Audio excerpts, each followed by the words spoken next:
નમસ્કાર વિદ્યાર્થી મિત્રો, ફરીથી આપ સૌનું હાર્દિક સ્વાગત છે.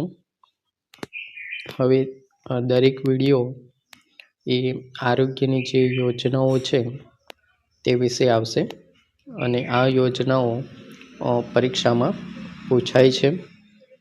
તો એક એક યોજના વ્યવસ્થિત એક નોટબુકમાં લખી લેવી, જેથી કરી તમે પરીક્ષા સમયે તેને સરળ રીતે તમે યાદ રાખી શકો.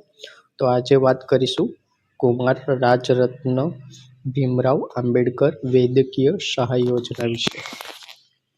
હવે આ યોજના વિદ્યાર્થી મિત્રો, યોજનાનો ઉદ્દેશ શું છે? તો કે આ યોજના હેઠળ જે ગંભીર રોગ બીમારી સામે લડવા આર્થિક સહાય આપવામાં આવતી હોય છે આ યોજના દ્વારા. હવે આ યોજનાની સહાયની શું મર્યાદા છે? તો ગ્રામ્ય વિસ્તારમાં વાર્ષિક આવક 27,000 હોવી જોઈએ, જ્યારે શહેરી વિસ્તારની અંદર વાર્ષિક આવક 36,000ની હોવી જોઈએ. તો તમે આ યોજનાનો લાભ મેળવી શકો છો. હવે સહાય, તો કે કેન્સર જેવા રોગની અંદર 1,000 પ્રતિ મહિના આ સહાય મળે છે. ક્યાં સુધી મળે છે? તો કે રોગ મટે નહીં ત્યાં સુધી આ સહાય દર્દીને મળતી હોય છે.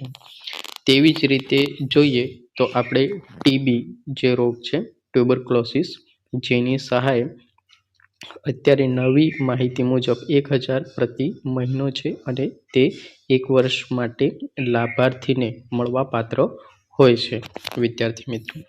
તેવી જ રીતે અન્ય દીર્ઘકાલીન રોગો જેમ કે રક્તપિત્ત, જેને લેપ્રસી તરીકે ઓળખવામાં આવે છે, જે 800 રૂપિયા પ્રતિ મહિને રોગ મટે નહીં ત્યાં સુધી લાભાર્થી એટલે કે દર્દીને મળવાપાત્ર રકમ હોય છે લાભ.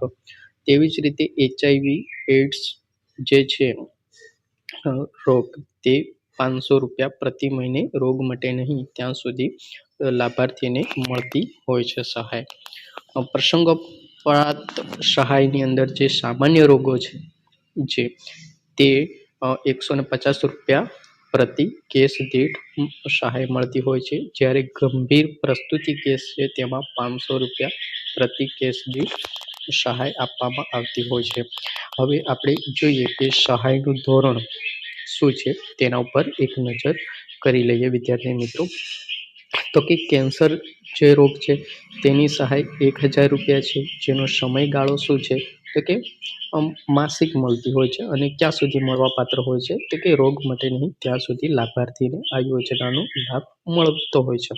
તેવી જ રીતે ટીબીની અંદર 1,000 રૂપિયા જે માસિક મળે છે એ ફક્ત ને ફક્ત 1 વર્ષ માટે જ મળશે, જ્યારે રક્તપિત્ત જે લેપ્રસી રોગ છે એ 800 રૂપિયા સહાય છે, જે માસિક છે દર મહિને મળશે અને રોગ મટે નહીં ત્યાં સુધી મળશે.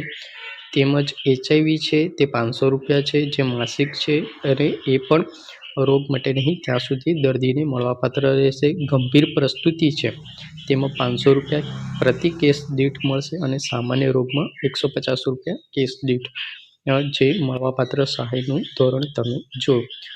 આવક મર્યાદાની ફરીથી એકવાર વાત કરી લઈએ તો ગ્રામ્ય વિસ્તારમાં એટલે કે અર્બન જે રૂરલ વિભાગ છે તેમાં 27,000 વાર્ષિક આવકની મર્યાદા રાખેલી છે, અને જ્યારે શહેરી વિસ્તારમાં એટલે કે અર્બન વિસ્તારની અંદર વાર્ષિક આવક જે છે એ 36,000 રૂપિયા રાખેલી છે વિદ્યાર્થી મિત્રો. આવી એક એક યોજના આપણે મૂકતા જઈશું. તમે પરફેક્ટલી સારી રીતે તેનું લખાણ કરી અને તમે તેને પરીક્ષા